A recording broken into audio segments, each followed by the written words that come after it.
Assalamualaikum warahmatullahi wabarakatuh. Bismillahirrahmanirrahim. Innal hamdalillah nahmaduhu wa nasta'inuhu wa nastaghfiruh wa na'udzu billahi min syururi anfusina wa min sayyiati a'malina. May yahdihillahu fala mudilla lahu wa may yudlil fala hadiyalah. Wa asyhadu an la ilaha illallah wahdahu la syarikalah wa asyhadu anna Muhammadan abduhu wa rasuluh. Segala puji hanya bagi Allah, kami memujinya, memohon pertolongan dan ampunan kepadanya. Kami berlindung kepada Allah dari kejahatan diri kami dan teruknya amal perbuatan kami. Barang siapa yang Allah beri petunjuk, maka tidak ada yang dapat menyesatkannya, dan barang siapa Allah sesatkan, maka tidak ada yang dapat memberinya petunjuk. Saya bersaksi bahawa tiada ilah yang berhak diibadahi dengan benar kecuali Allah semata. Tidak ada sekutu baginya, dan saya bersaksi bahawa Nabi Muhammad SAW adalah hamba dan Rasulnya. Ya ayyuhallazina amanu taqullaha haqqa tuqatih wa la tamutunna illa wa antum muslimun. Wahai orang yang beriman, bertakwalah kepada Allah dengan sebenar-benar takwa kepadanya. Dan janganlah kamu mati kecuali dalam keadaan Muslim. Ya ayuhan nasu taqu rabbakumul ladzi khalaqakum min nafsin wahidatin wa khalaqa minha zawjaha wa batha minhuma rijalan katsiran wa nisaa'a. Wattaqullaha alladzi tasaaluna bihi wal arham. Innallaha kana 'alaikum raqiba. Wahai manusia, bertakwalah kepada Rabbmu yang telah menciptakan kamu dari diri yang satu, yakni Nabi Adam. Dan Allah menciptakan pasangan, yakni nenek moyang kita lah Hawa. Dari dirinya dan dari keduanya Allah memperkembangbiakkan laki-laki dan wanita perempuan yang banyak. Bertakwalah kepada Allah yang dengan namanya yang kamu saling meminta, dan peliharalah hubungan kekeluargaan. Sesungguhnya Allah selalu menjaga dan mengawasimu. Ya ayyuhallazina amanu taqullaha wa qulu qawlan sadida yuslih lakum a'malakum wa yaghfir lakum dzunubakum wa may yuti'illaha wa rasulahu faqad faza fawzan 'azima. Wahai orang-orang yang beriman, bertakwalah kamu kepada Allah dan ucapkanlah perkataan yang benar. Nescaya Allah akan memperbaiki amal-amalmu dan mengampuni dosa-dosamu. Dan barang siapa mentaati Allah dan Rasulnya, maka sungguh ia menang dengan kemenangan yang agung.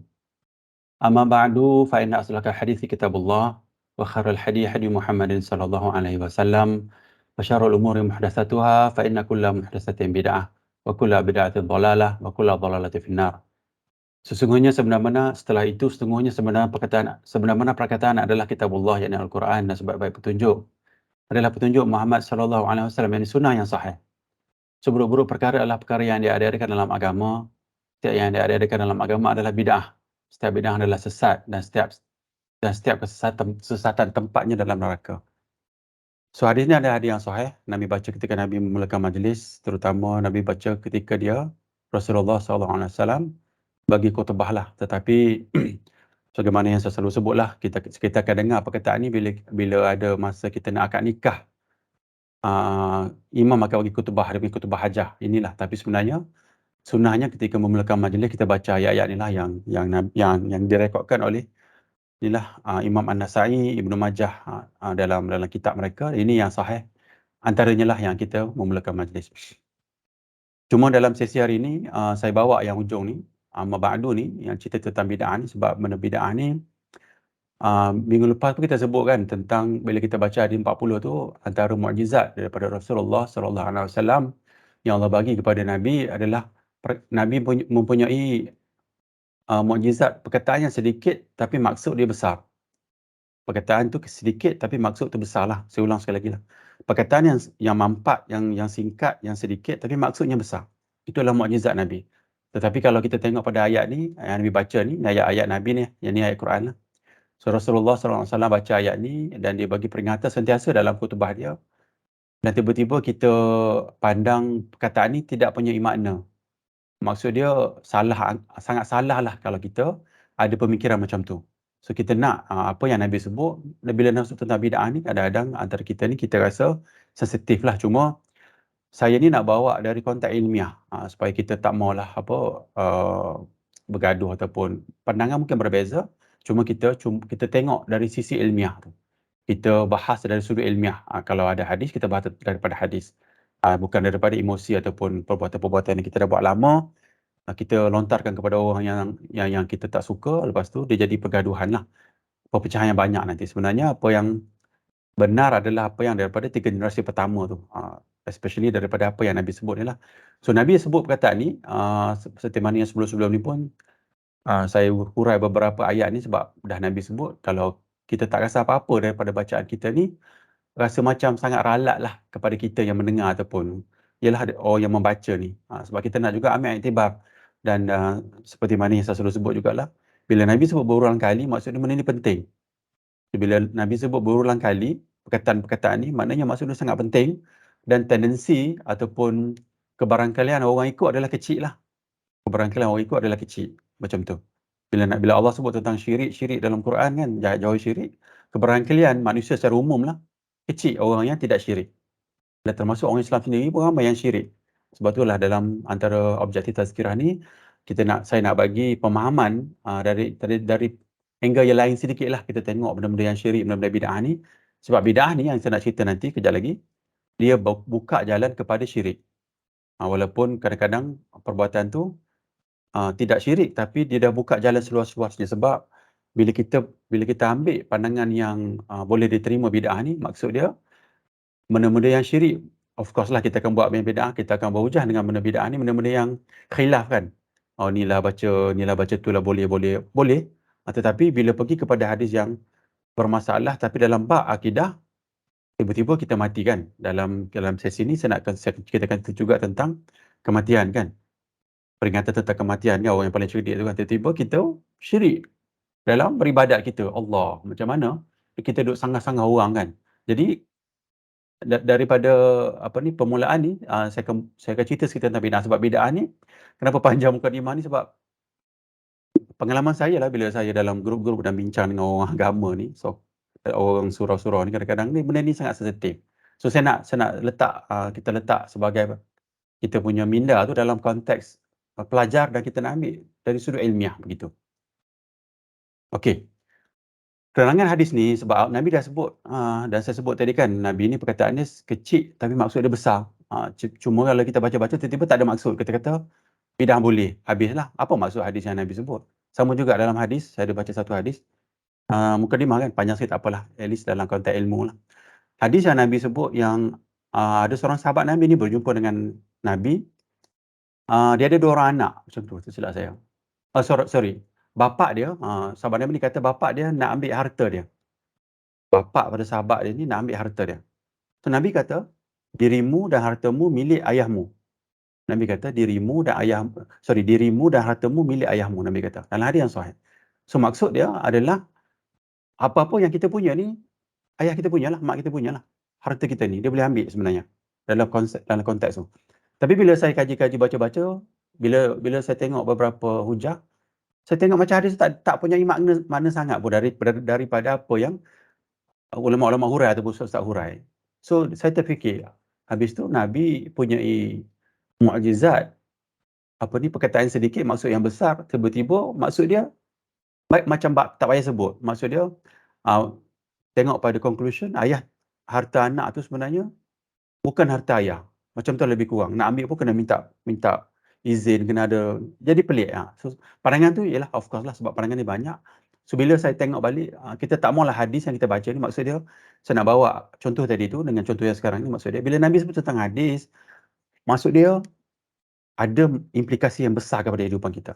Kalaulah hadis tu kalau Nabi sebut perkataan tu tak ada makna apa-apa, baik tak payah sebut kan.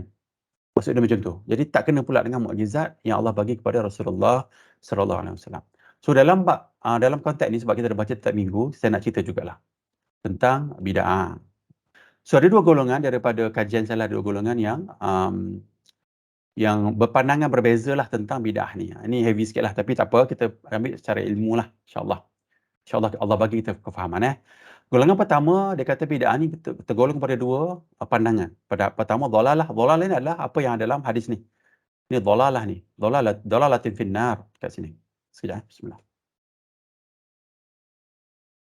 Dan golongan pertama ni dia juga ambil pandangan adanya bid'ah hasanah.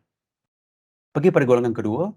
Golongan kedua ni dia ada bid'ah dhalalah je. Dia ambil daripada hadis ni je. Dan hasanah ni tak adalah.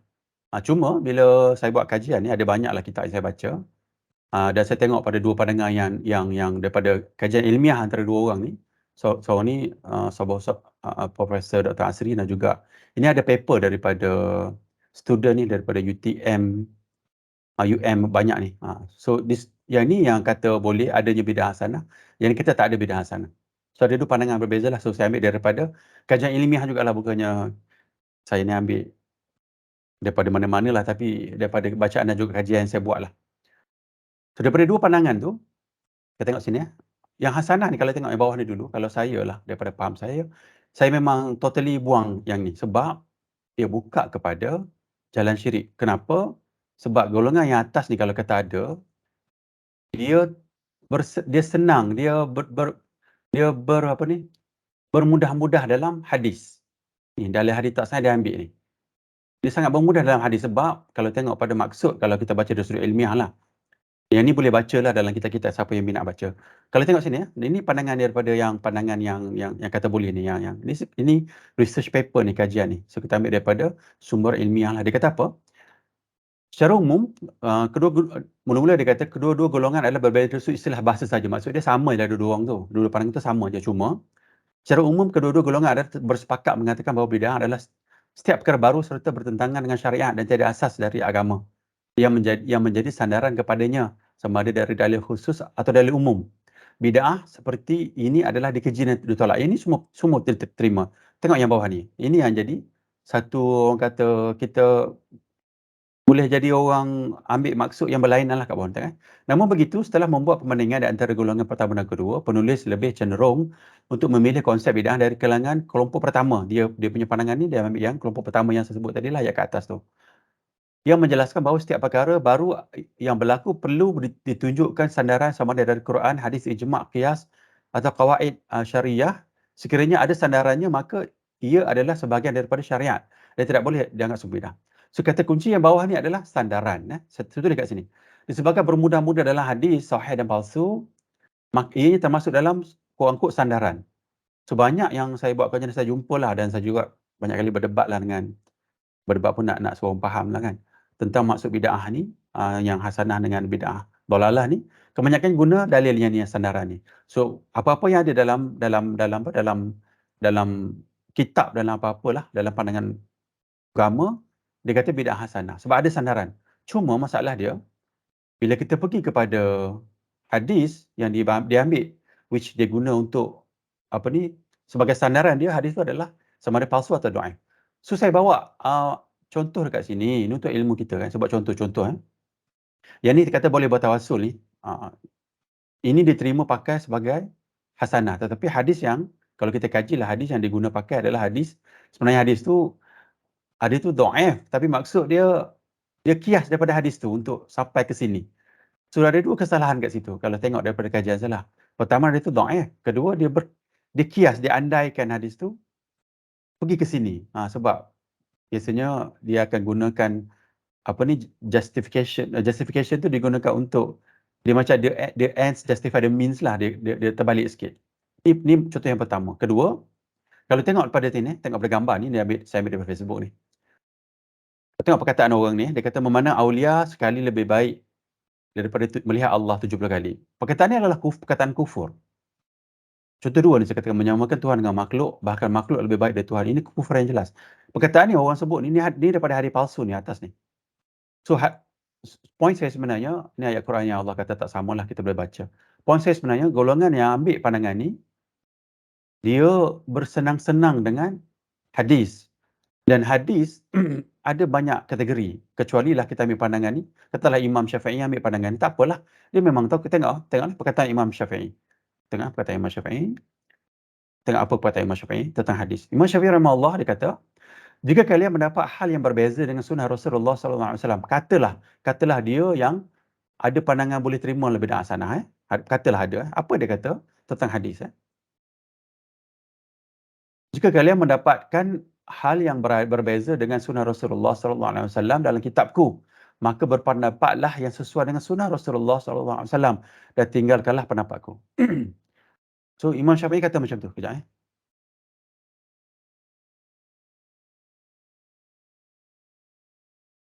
Nombor dua, Imam Syafi'i kata, jika sesuai dengan hadis sahih, maka itu adalah mazhabku. Sama juga dengan imam-imam yang lain. Kan Imam Abu Hanifah cakap benda yang sama, dia kata, jika sesuai dengan hadis sahih, itulah mazhabku. Imam Malik kata, tidak ada perkataan seseorang pun setelah Nabi kecuali terkadang diambil dan terkadang ditinggalkan kecuali sabda Nabi SAW. Imam Ahmad Hanbal, mazhab Hanbali ni kan, jangan kalian bertaklid kepada, maknanya jangan kalian mengikut perkataan saya. Jangan pula kalian bertaklid kepada Malik, Imam Syafi'i, Imam Al-Auza'i, Al-Thawri. Tetapi ambillah daripada semua mereka yang mereka ambil yang ni hadis yang sahih. Jadi semua imam ni memang ambil benda yang sahih. Tak sekali-kali dia nak menolak ataupun menindakkan Nabi SAW. Sebab mereka lah yang ulama yang paling takut dengan Allah, kan? Kalau tengok pada sini, kalaulah kita ambil pandangan ni pun, kecualilah kita ni memang satu level lah dengan Imam Syafi'i. Sebab kita boleh bezakan ni perkataan ni, ijma', qiyas. Kita tak tahu kan. Tetapi banyak yang saya jumpa bila orang guna nama saja. Dan sandaran ni dia banyakkan dia ambil pada hadis yang palsu. Contoh ni, yang atas ni saya tunjuklah. Tengok ni hadis yang palsu. Dia ambil kan. Contoh kedua, tengok ni perkataan Imam Syafi'i. Dan juga saya letak, saya punya Facebook ni, saya letak semalam ni. Kebetulan dengan PM kita kan, ada orang marah ni, PM kan. Yang benda yang baik kita ambil lah kan. Dia kata tradisi ilmu, pelajaran secara kritis. So, bila kita jumpa perkara ni, kita fikir sikit lah kan. Kita fikir, sebab nanti kita cerita tentang kematian. Sebab dia bawa kita kepada kematian, sebab kita takut nanti bila kita meninggal, implikasi dia sangat teruk. Apa lagi dalam konteks akidah, contoh macam ni kan. Pula dia kata kan. So benda ni sangat-sangat teruk dan kufur perkataan ni. Sekejap kucing datang ni. Okey, saya rasa insya-Allah mencapai kot matlamat kot saya dalam bab mukadimah ni. Ni page last ni saya tunjuk. Ada dulu saya ada buat kelas tentang punca perbezaan pendapat ni tahun 2006 dulu ni. So ini sebenarnya kalau insya-Allah ada masa nanti kita akan hurailah kemudian kenapa berlakunya perbezaan pendapat. Kalau tengok sini pun tengok apa perkataan Imam Ibn Taymiyah, dia kata, tidak ada seorang pun ulama sengaja berselisih dengan Rasulullah SAW dari sekecil-kecil sunnah sehinggalah sebesar perkara. Maknanya ulama ni sebab dia takutkan Allah kan, dia memang tak akan ambil benda-benda yang tak betul. Cuma bila katalah ada hadis yang dia ambil tu, kebetulan hadis tu dhaif atau palsu. Sebab kalau tengok dalam kitab Imam Nawawi pun ada dua kan hadis yang dhaif kan. Dan ulama ni dia tak akan sempurna lah, ada juga kesilapan mereka, which menunjukkan mereka juga adalah manusia biasa macam kita. Supaya kita tak angkatlah dia orang ni sampai ke mengkultuskan manusia ni, pergi ke tahap-tahap sampai macam orang kafir kan, sampai sujud semua kan. Dan ada orang Islam pun sujud sebab dia ada konsep lain yang dia faham dari sudut agama yang sesat sebenarnya. Okey, panjang mukadimah. Saya haraplah insya-Allah dapatlah manfaat daripada mukadimah yang kita baca ni kan. Poin dia sebenarnya bilalah Nabi sebut banyak benda-benda ni, maksud dia dan implikasi kepada kita, impact kepada kita sangat besar. Sayanglah kalau kita baca setakat baca saja tanpa faham apa yang Nabi nak sampaikan. Dan juga nombor dua, bila Nabi sebut tentang bid'ah ni, jangan kita ambil pintas lalu saja. Maksud dia takkanlah bila Nabi tekankan sangat, contohnya jangan berjudi, kita ambil pandangan boleh berjudi kan. Jadi pelik lah. Lepas tu kita pakai serban, pergi solat semua kan. Lepas tu kita duk cerita benda-benda yang agama. Jadi pelik lah. Anak-anak kita semua ikut perkataannya, salah tu. Kita kata ada pandangan yang kata boleh judi. Contoh, saya kata contoh, tak ada pun. Tapi arak ada. Tapi pandangan tu telah ditutup. Arak ada yang imam besar, Imam Abu Hanifah yang katakan arak, ada arak yang bukan daripada anggur adalah halal pada pandangan dia dulu. Sebab dia tak jumpa hadis yang kata haram sebaliknya. Tapi ulama-ulama silam dah benteras lah. Dah bagi pandangan baru yang menutup pandangan lama. Kita tak nampak lah bila baca kitab dan kita akan jumpa perkataan tu. Cuma hari ni tak adalah. Hari ni dah orang kata ilmu ni dah jadi sangat jauh dan kita cuma ambil hujung-hujung lah kan. Cuma matlamat saya adalah untuk bagi kefahaman balik daripada apa yang Nabi sebut ni, yang sedikit ni ada maksud yang sangat dalam. Kita tak mau kita ambil ringan perkataan Nabi SAW. So pergi kepada format tazkirah tadi, introduction yang panjang. Pendahuluan, pertama kita nak cerita tentang pentingnya ilmu. Nombor dua, peringatan kematian. Ini kita akan ulang sepanjang masa supaya setiap minggu kita jumpa insya-Allah lah. Kalau tak ada meeting lain, kita buat every week. So kita nak cerita pentingnya ilmu, cerita ulang-ulang sampai sebati dan sampai kita ada motivasi untuk cari ilmu yang sahih, yang rajih. Nombor dua, kita nak cerita tentang kematian sebab kematian ni dekat dengan kita. Dan kita hidup ni sebenarnya untuk matilah, untuk bekal menuju selepas mati. Dan bila kita ingat mati ni, supaya jadi motivasi lah. Ayolah, kita ni memanglah, terutama saya lah, banyak benda dunia ni kan, banyak benda dunia. Kita nak adalah peringatan sedikit yang boleh bagi peringatan dan lama-lama jadi kebiasaan dan insya-Allah mungkin umur yang sedikit ni kita buatlah amalan berbekal lah yang dengan banyak. Sebab kita dah faham tentang kematian. Nombor tiga, hal umum jika ada. Hari ni saya tak letak hal umum, tak ada. Nombor empat ni kita nak cerita tentang ini actually recycle material lama sebab saya tak sempat nak prepare hadis. Ada 5 hadis lagi kan. Saya tak sempat sebab hadis yang 2 tu saya cuba cari hadis tu semalam, tak jumpalah yang seakan sama dengan maksud dengan hadis tu. Tapi saya akan cari lagi lah. So hari ni kita recycle material lama. Hakikat jin dan syaitan. Kita ada soalan penutup kalau sempat. Pendahuluan umum. Bismillah.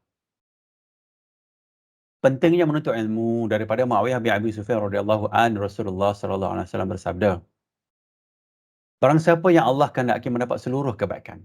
Siapa yang Allah nak bagi seluruh kebaikan, termasuk dunia akhirat semua, anak bini, semua, jiran tetangga, semualah, semua tempat kerja, semua.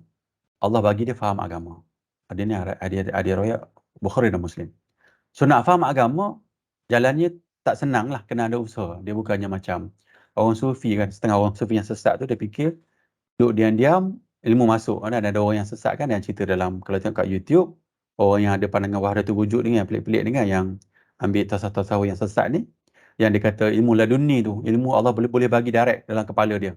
Dia buat analogi yang macam ikan, kucing kan, tadi kucing datang. Kucing tu pergi makan ikan. Allah bagi dia ilmu untuk dia memang untuk makan ikan. Dia kata takkan tak boleh bagi kat dia sebab dia gunakan akal dia. Dia tidak menggunakan dalil yang sahih dan rajih daripada agama.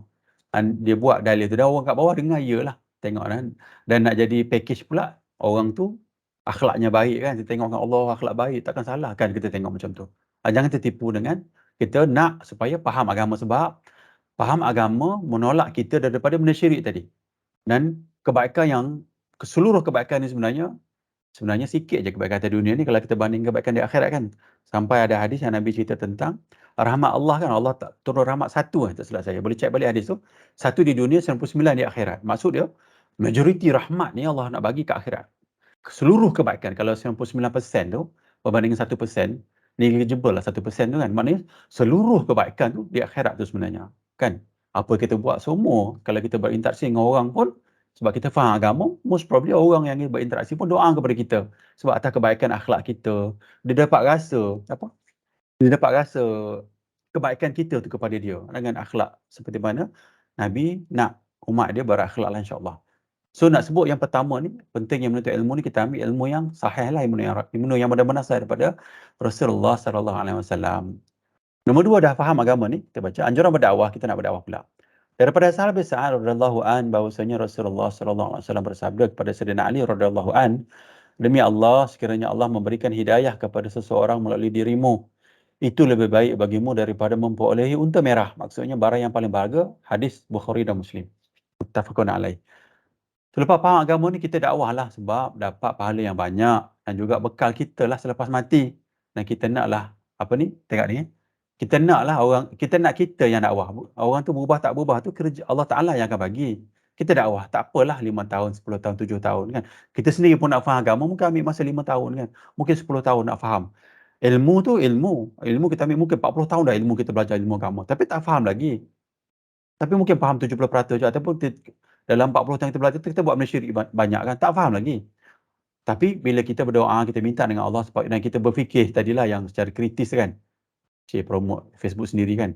Kita fikir secara kritis. Maknanya kita beranalisis lah. Macam dulu pun masa saya belajar dulu, dah habis belajar, saya pun pergi tengok internet lah kan, tengok buat kajian lah tentang agama. Buat kajian. So kita fikir takkan kot kan, kita start membaca lah. Lepas tu dapatlah kefahaman sedikit. Lepas tu kita cuba cari dan kita cuba test pemahaman kita dengan ustaz ke, dengan orang yang depan kita. Dan kebanyakannya memang terbuktilah dapatlah apa yang pemahaman. InsyaAllah pemahaman ni kalau kita ambil daripada konsep tu, kita ambil lah pemahaman Rasulullah dan juga tiga generasi pertama. Yang tu yang terpenting. Termasuk Imam Syafi'i itu sendiri. Ambil pemahaman dia, contoh, saya selalu letak dalam Facebook saya kan. Pemahaman akidah Imam Syafi'i, kenapa kita tak ambil? Padahal empat imam yang terbesar tu adalah imam yang dekat dengan Nabi, yang lebih dekat lah. Maksudnya kenapa tak ambil akidah Imam Syafi'i? Contohlah, memang semua orang ambil, cuma katalah ada orang belajar kan, dia ambil imam orang lain kan. Kita ambillah akidah Imam Syafi'i contoh, ataupun ambillah akidah Imam Malik. Belajarlah ya akidah yang dekat dengan Nabi, sebab imam-imam besar ni memang dia sebut tentang dia nak ambil hadis daripada Nabi SAW. Okey, lepas kita belajar ilmu, kita dakwah insya-Allah. Cuma saya nak sebut tentang ajaran berdakwah ni, supaya kita prepare lah secara mentally. Sebab ujian-ujian yang Allah bagi ni, kita tengok sini kan, Allah bagi hidayah melalui kita, sebab dakwah ni jalan ni sukarlah tengok pada apa yang Nabi buat pada zaman Nabi dulu. Memang payah dakwah ni. Pada awalnya dakwah payah lah, lama orang dah menerima, dapat influence, orang akan ikut lah. Cuma daripada awalnya akan melalui jalan-jalan yang sukar. So kita baca hadis ni supaya kita faham lah. Tak adalah kita rasa macam, kita tahulah apa yang kita akan expect lah bila kita pergi ke jalan dakwah insyaAllah.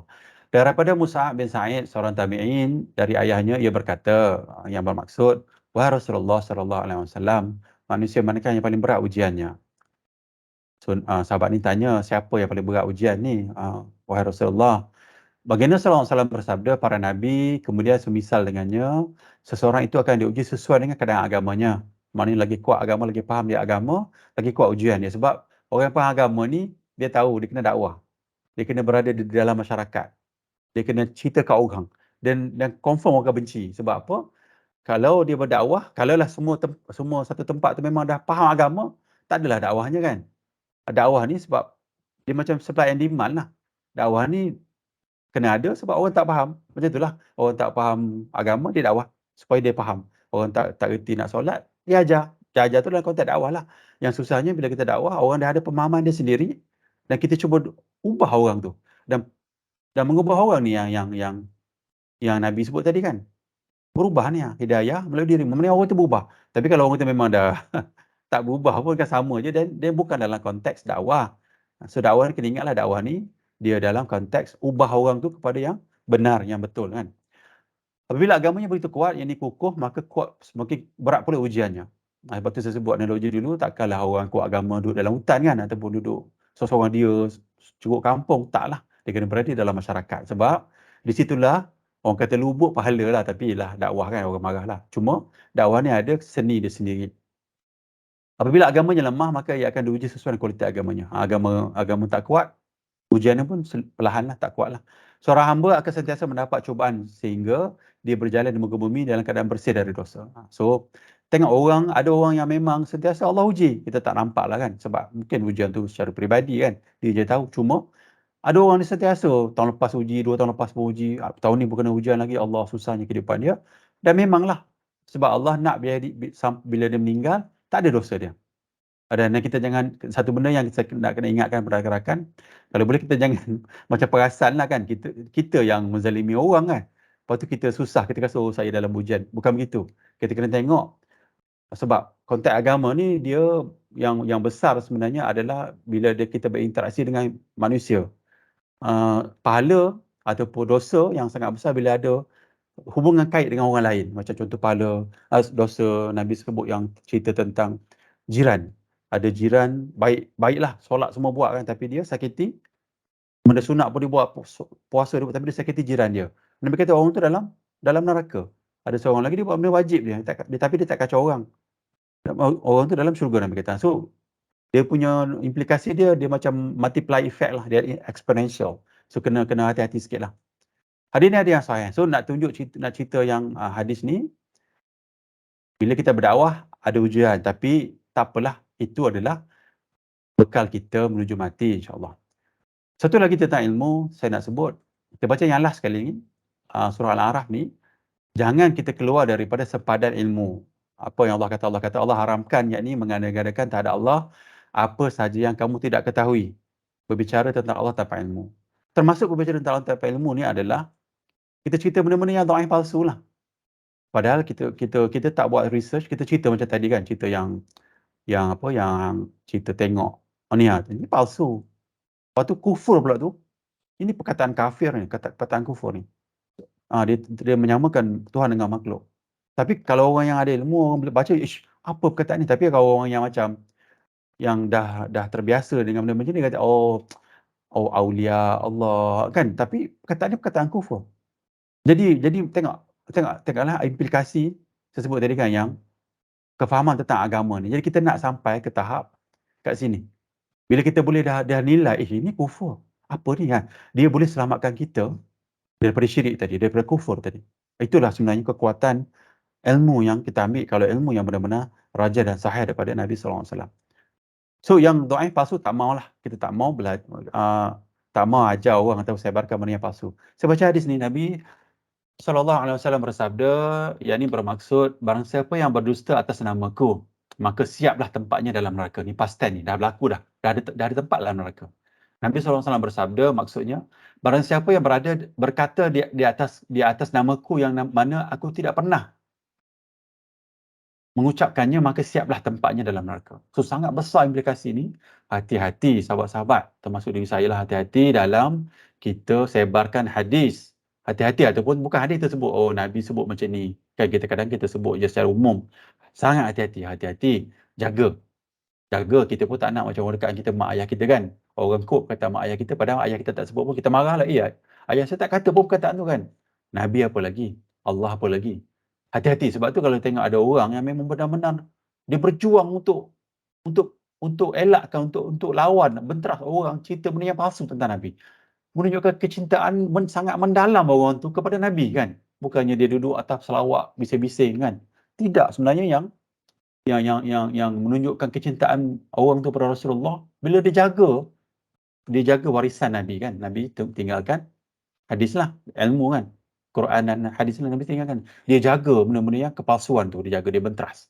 Orang tu sebenarnya orang yang paling menjaga harta Rasulullah SAW.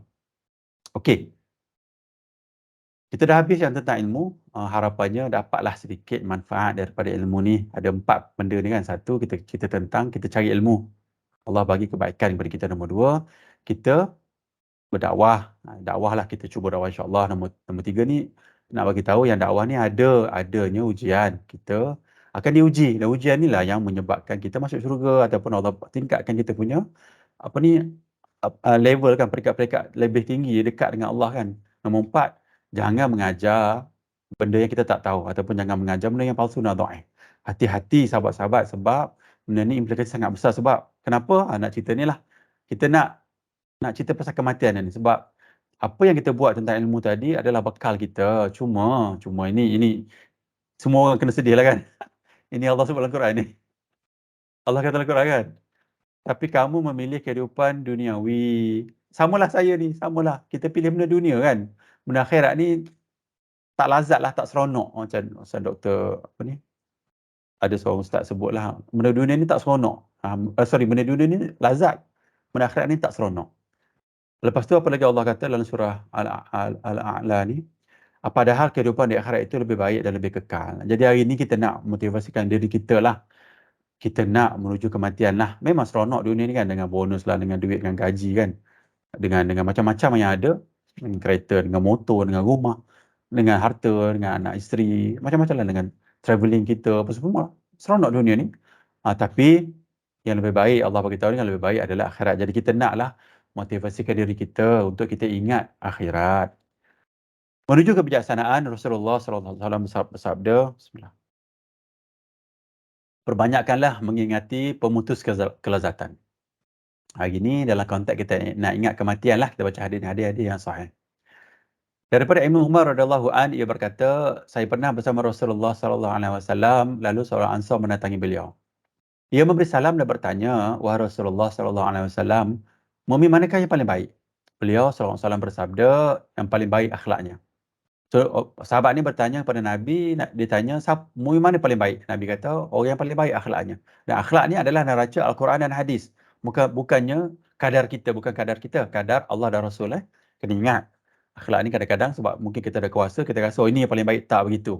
dari sudut agama, dari konteks agama yang kena faham apa yang Allah dan Rasul nak tu, itu yang paling baik. Contohnya akhlak yang baik kan, contohlah, akhlak kan contoh. Ini ada khilaf lah, tapi saya nak cerita, contohnya ekstrim sebab dia berkait rapat dengan kita juga. Contohnya kalau suami isteri kan, suami tak benarkan isteri balik rumah, ayah isteri sakit tenak nak meninggal kan. Suami ni sebab kuat agama. Ni sebagai contoh yang ekstrim lah. Tapi berlaku dalam masyarakat kita. Suami ni kuat agama, jangan balik. Isteri pula sebab taat kan. So tak balik. Ayah meninggal kan contohnya. Macam-macam dah berlaku dan isteri saya pun cerita ada kes macam ni. Tapi pandangan-pandangan dalam agama banyak sebenarnya. Pandangan memang ada pandangan yang memang menentang pandangan tadi yang saya sebut tadi. Tapi dalam pandangan kita, pandangan mazhab Syafi'i lah, sokor, kalau kita cari banyak lagi pandangan-pandangan lain. Kalau kita tengok pada umumnya, sangat zalim lah benda tu kan. Cuma kalau kita fikir secara kritis, kita tengok apa yang berlaku dalam hukum tu dan kita cuba cari. Kita akan jumpa benda yang sangat dekat ataupun kita rasa serasi dengan apa yang benar-benar Allah dan Rasul nak. Kalau kita tengok pada umum perbuatan tadi nampak macam zalim sangat kan. Lepas tu pula lelaki dia ni, suami dia tu memang nampak macam agama kan, tapi perangai macam syaitan kan. Macam pelik sangat dia punya konteks kan. Padahal tu ayah mertua dia kan. Jadi kita rasa apa jadi dengan manusia ni? Ataupun sebab nak guna autoriti sebagai agama, tak benarkan. Apa ni kan? So, itu kita akan fikir banyak. Tapi saya tak ambil pandangan tu lah. Kita tak ambil pandangan tu dan bila kita baca banyak dan kita cari, kita akan jumpa lah benda-benda yang kita rasa dekat dengan kebenaran lah. So, sahabat ni tanya lagi, lalu mukmin manakah yang paling cerdas? Ia kembali bertanya. Beliau SAW bersabda yang paling banyak ingat mati. So hari ni kita nak ingat mati. Kita nak ingat mati hari ni dalam sesi ni kan. Dan yang paling baik ingat paling baik dalam persiapkan diri untuk alam berikutnya, itulah mereka yang paling cerdas, yang paling cerdik. Dia yang sahih. So pertama, ingatlah mati. Nombor dua, ambillah ilmu, belajarlah ilmu yang paling sahih. Analogi ustaz saya bersebut, dia kata yang paling sahih ni yang kita seolah-olah kita berada berdiri di dahan pokok yang besar, tetapi dahan tu hidup lagi. Kuatlah, maknanya boleh tahan, tampunglah diri kita sedang duduk. Di bawah tu mungkin ada jauh lah kan, kalau jatuh maybe boleh matilah. Tapi yang dhaif ni adalah ataupun dahan yang dah mati. Boleh patah, boleh tahan. Palsu memang jatuh teruslah. So nak ke kita berada ambil benda yang dhaif? Walaupun ada pandangan boleh ambil, tapi kena kaji betul-betul. Cuba tengok betul-betul apa maksud ulama' boleh ambil benda yang dhaif. Cuba kaji. Kalau kaji mesti kita faham. Sebenarnya tak boleh pun. Kecuali sudah ada hadis sahih yang kata boleh. Dhaif tu cuma untuk dipanggil fadail amal, untuk bagi kita semangat je. Tapi kita tak boleh nak terima apa fadilat-fadilat dalam hadis dhaif tu untuk kita semangat. Untuk kita semangat beribadat saja. Tapi berapa orang boleh faham benda macam tu kan? Sebab dia ada konteks dia. Tak ramai yang boleh faham. Kebanyakan kita akan ikut je. Jadi cuma poin saya sebenarnya kita nak supaya kita berhati-hati dan ambil lah yang memang dahan yang memang betul-betul hidup tadi kan. Duduklah atas tu memang confirm tak jatuh. Ambil lah yang confirm kan. Dia dekat dengan takwa, insyaAllah. So apa Nabi kata, yang paling baik, yang paling cerdik ni adalah orang yang paling banyak ingat mati. Kita kena ingat mati. So kita buat setiap minggu ingat peringatan kematian ni supaya kita sedang amal lah hadis ni. Kita ingat mati dan kita cuba untuk cari yang paling sahih dalam amalan kita. Sedikit tak apa, tapi make sure sahih. Lah sedikit berterusan lama-lama, dah tua, dah tak sibuk sangat ni kan. Kita banyaklah amalan kita yang kita ambil yang sahih dan kita buatlah secara berterusan, insyaAllah. Nombor 3 ni perjalanan kita. So kita sudah habis di alam roh, kita dah habis di alam kandungan, kita berada di alam dunia. Mungkin ada rakan-rakan yang isteri sedang mengandung kan. Ada anak di dalam alam kandungan. Mungkin ada anak dalam kandungan roh lagi yang belum ada anak kan. Dan dalam kandungan pergi kepada alam dunia tu, perjalanan ni adalah perjalanan untuk kita berbekal, persiapkan bekal kita selepas mati. So bila kita dah mati ni, panjanglah cerita dia, kita nak menuju ke syurga insyaAllah. Cuma masih ada sisa hidup ni, kita cubalah ambil manfaat daripada tazkirah hari ini insyaAllah. Ambil yang poin saya sebenarnya nak cerita tentang benda satu perkara yang sahih. Nombor 2, jauhilah syirik.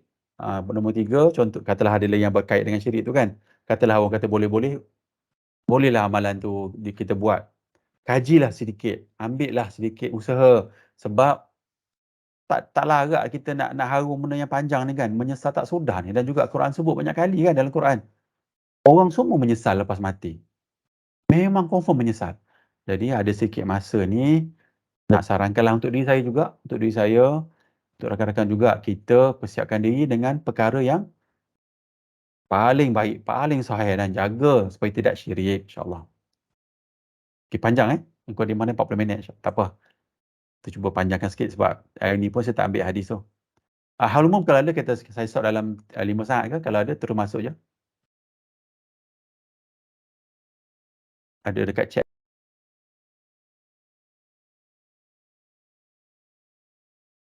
Okey, kalau tak ada, sekejap Kalau tak ada, kita pergi kepada bab. Inilah bab yang kita nak cerita ni tentang hakikat jin dan syaitan. Ini recycle material lah, saya ambil yang lama-lama.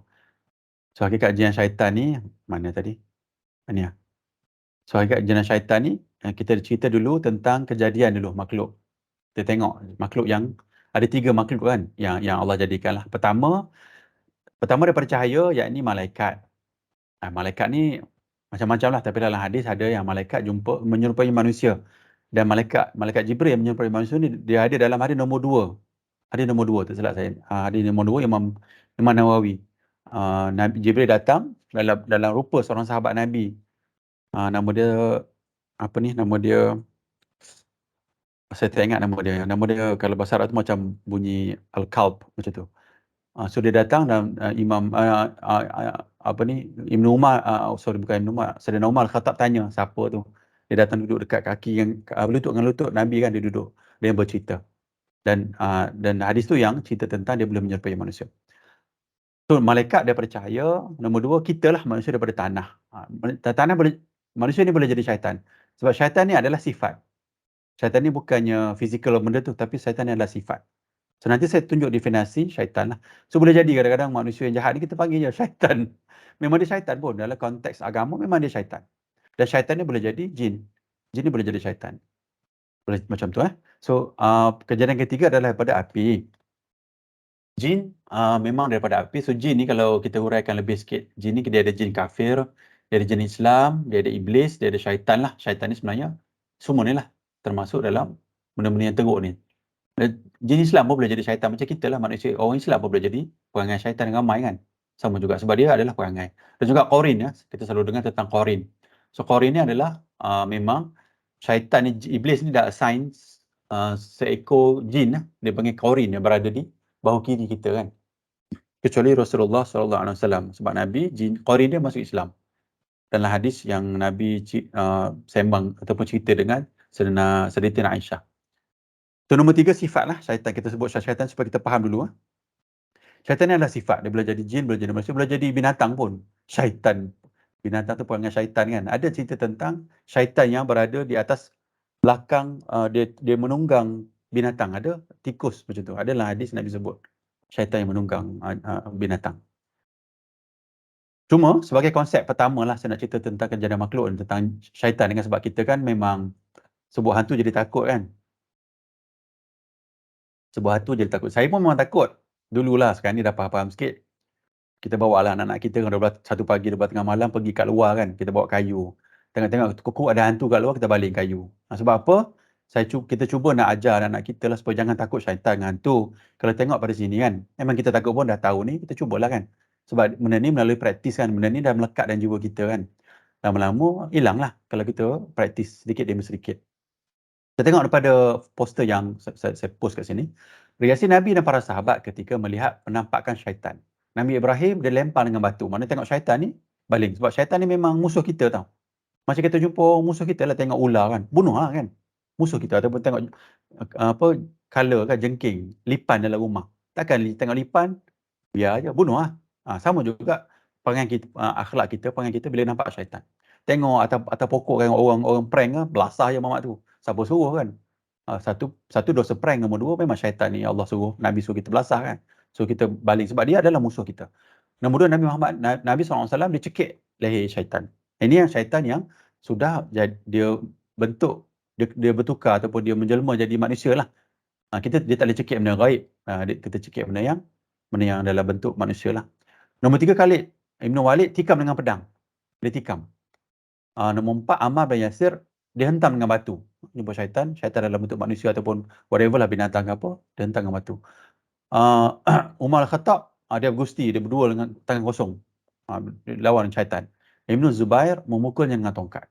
So Allah kata dalam surah Al-Fatir ni, sungguh syaitan itu musuh bagimu, maka perlakukanlah sebagai musuh. Macam tu. Kita lah, saya lah kan, kita syaitan jadi kawan buat benda maksiat kan. Tapi dari sudut teori yang Allah nak kita buat ni, syaitan ni jadikan dia musuh, kita buat dia macam musuh macam tu lah. Tengok, saya praktis lah pergi keluar malam, kita takut kan, takut naik motor, takut seseorang kan, ada syaitan kan. Tapi sebenarnya dia musuh kita, jangan takut lah. Memanglah kita takut musuh kan, tapi kita kena equip diri kita lah, pelekapkan diri kita mentally dan juga physically lah untuk ikut apa yang Allah nak ni. Tengok, bila dia musuh kan, kita marah lah musuh, takkan kita lebih takut, dan kita lebih takut dan musuh tu akan menguasai kita. Okey, kejadian makhluk ni kita baca lagi, ada dalam 14 minit lagi lah. So saya sebut tadi dah 3 kan, benda yang sama, cuma kita baca hadis-hadis ni supaya kita dapat manfaat lah, insyaAllah.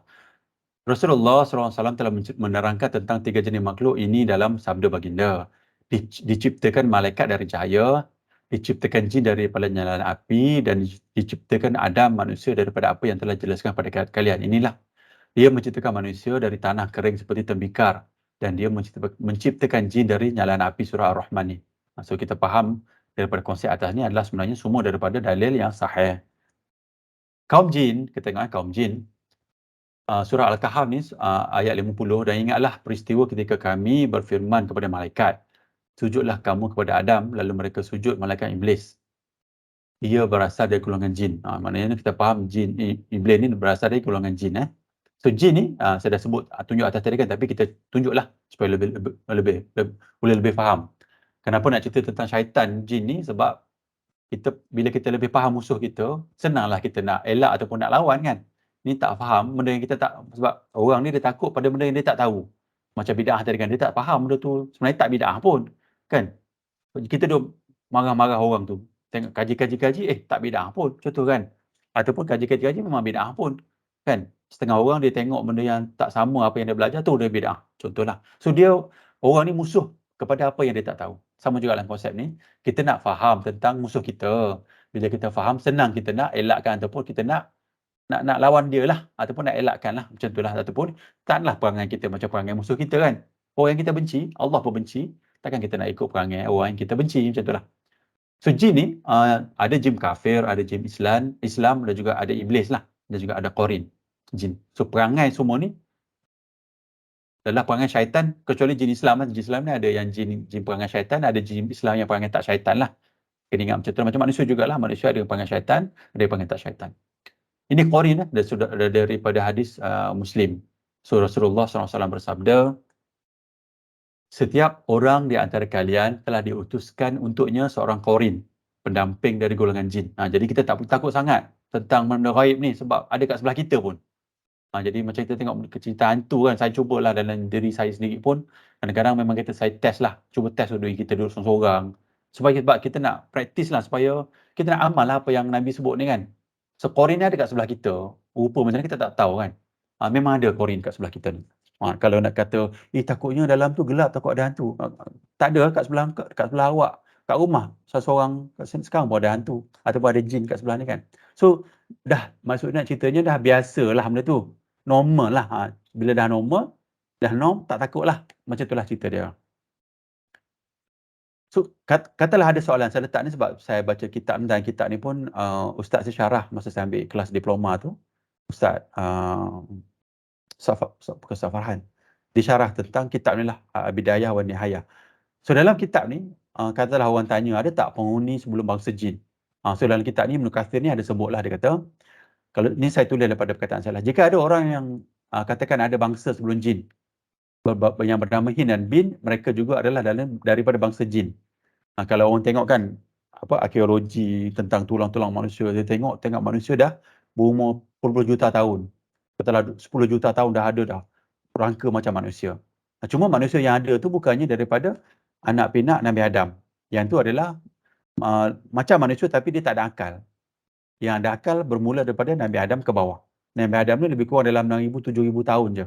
Kalau tengok daripada silsilah kalau kiraan daripada umur-umur para nabi dan rasul ni dalam 6,000 7,000 tahun lebih kurang. Cuma kalau lah orang jumpa apa ni tulang-tulang yang dah 10 juta tahun tu bukan yang ada akal lah. Itu maybe bentuk dia macam manusia, macam monyet ni kan, macam manusia. Tapi dia tak ada akal. Mungkin bentuk dia muka pun macam manusia, tapi dia tak ada akal. Yang ada akal adalah daripada Nabi Adam AS ke bawah. So tak adalah sebelum Nabi Adam, bangsa yang ada di bumi ni adalah bangsa jin. Macam itulah. Jin manusia, persamaan dia, kita tengok jin memiliki kesamaan dengan manusia dalam dua perkara. Syaitan lah, kalau tengok ni, syaitan ada dua perkara yang sama dengan kita. Pertama, jin memiliki akal dan nafsu, sebagaimana manusia juga memiliki akal dan nafsu. Saya baca pelan-pelan pun tak apa kan. Saya ingat next week kita sambung lagi lah dalam bab ni. Ada 9 minit lagi. Jin mendapatkan beban perintah dan larangan syariat. Sebagaimana manusia juga mendapat beban perintah dan larangan syariat.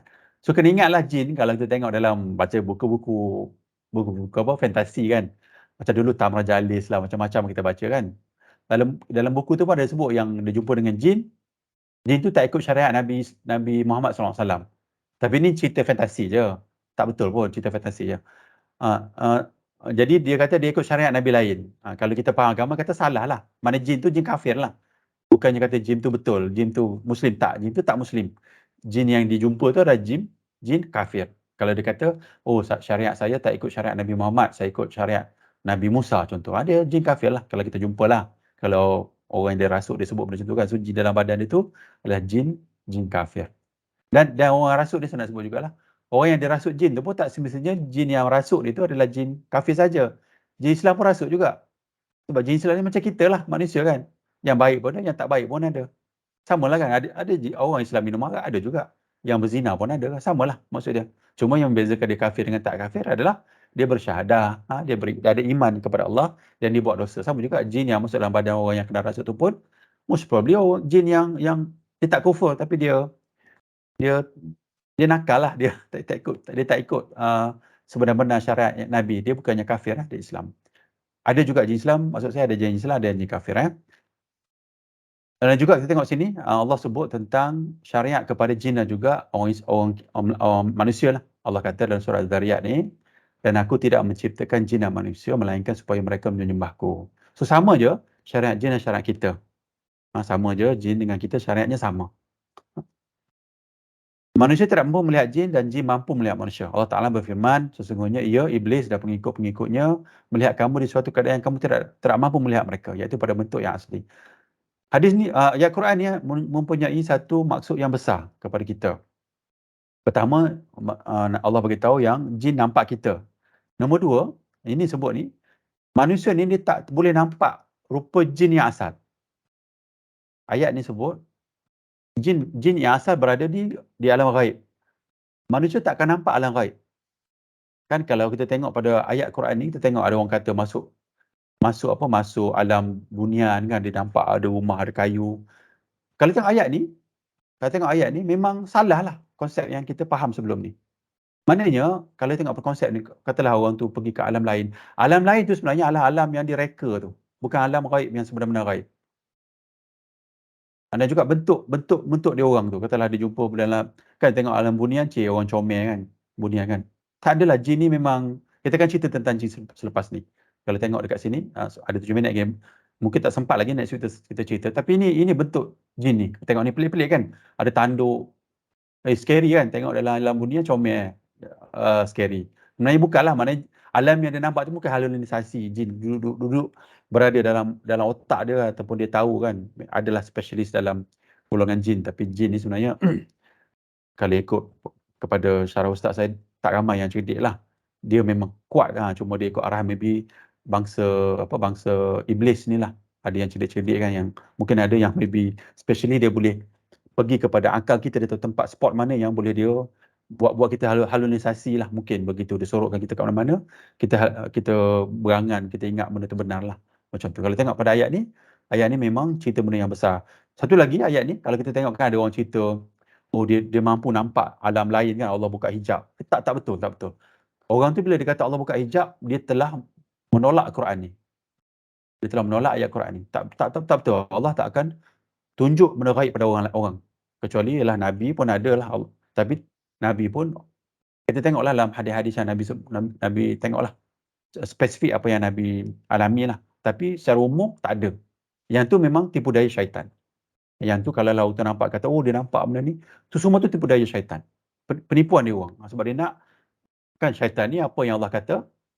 Syaitan ni adalah musuh kita yang, musuh kita lah. Memang musuh kita pun. Jin ni memang musuh kita. Jadi kalau kita nak berkawan ke apa, nak masuk alam, itu semua tipu daya. Itu semua kerja-kerja musuh kita. Kena ingat macam tu. Konsep yang saya nak sebut maybe sampai sini je, nanti kita sambung minggu depan. Konsep yang asas kita nak cerita ni sebenarnya, jin ni, syaitan ni adalah musuh kita. Jangan sekali-kali kita duk perasan, macam-macam lah, orang nampak, bagus lah. Tak, no. Itu semua musuh. So musuh kena perlakukan seperti musuh. Tolak jauh-jauh. Dan bila ada orang kata dia nampak benda gaib ni, itu semua penipuan. Tipu semua, sebab syaitan adalah musuh bagi kita. Bukannya pendamping atau perakan kita. Kena faham lah. So Qorin duduk sebelah kiri kita pun adalah musuh. Okey, saya rasa saya stop kat sini. InsyaAllah minggu depan kita akan sambung lah. Daripada sinilah. Daripada sini. Ada 6 minit, ada 4 minit lagi. Kalau rakan-rakan ada soalan ataupun apa-apa nak share dengan rakan-rakan lain dalam grup ni, kita boleh baca nanti, tapi minggu depan kita akan cerita lah. Kalau ada. Okay, kalau tak ada, kita sambung pada minggu hadapan lah, insyaAllah. Dan kita akan sambung dari tempat yang saya berhenti tadi, insyaAllah sempat lah. Subhanakallahumma wa bihamdika asyhadu an la ilaha illa anta astaghfiruka wa atubu ilaik. Maha suci Allah, dan dengan memuji Allah saya bersaksi bahawa tiada sembahan yang berhak disembah selain Allah, dan saya meminta ampun kepada Allah dan saya bertaubat kepadanya. Wassallallahu ala sayyidina Muhammadin wa ala alihi wasallam. Assalamualaikum warahmatullahi wabarakatuh. Waalaikumsalam warahmatullahi wabarakatuh. Waalaikumsalam warahmatullahi wabarakatuh. Terima kasih Tuan. Salam. Sama-sama. Terima kasih hadir. Terima kasih.